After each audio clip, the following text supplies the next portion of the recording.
First on 5. News-5 is taking an exclusive look at Alabama's prison problem.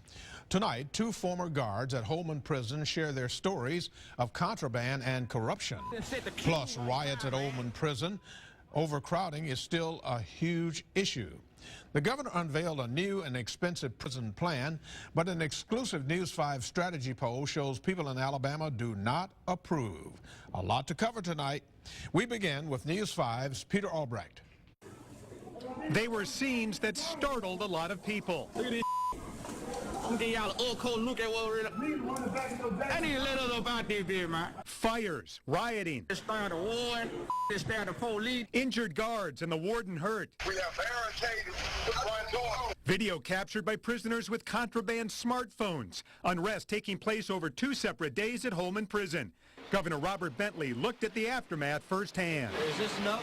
The perfect opportunity to show too many prisoners and too few guards in a too old facility leads to problems. The perfect opportunity for the governor to push his prison reform plan. We have a solution. We put that forward. The governor's solution: to borrow $800 million to build 3 new mega prisons in the state and close 13 of 15 existing male prisons.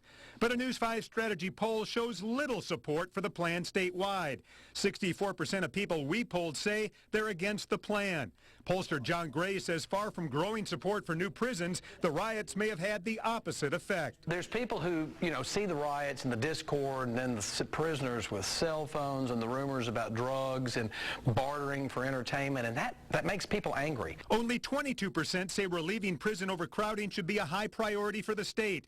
47% say it's a medium priority, 31% a low priority. This is not a facility that's designed for 21st century corrections. Gray says the governor and other lawmakers may be failing to properly communicate the issue. He says citizens may not care what prison conditions are like, but they do care if prisoners have to be released due to overcrowding. So if we don't have more jail cells for people to go into, guess where they're coming back? They're coming back to your neighborhood. They're coming back to your car and your garage and your house.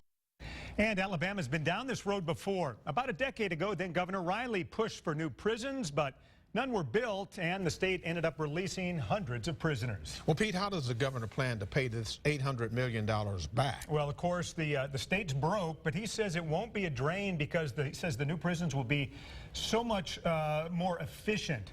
Fewer guards would be required, less upkeep, and that savings would actually pay for the bond note, so there won't be any new taxes, and we'll have to see what the legislature does here in the next couple of months. Okay, and we thank you very much, Pete.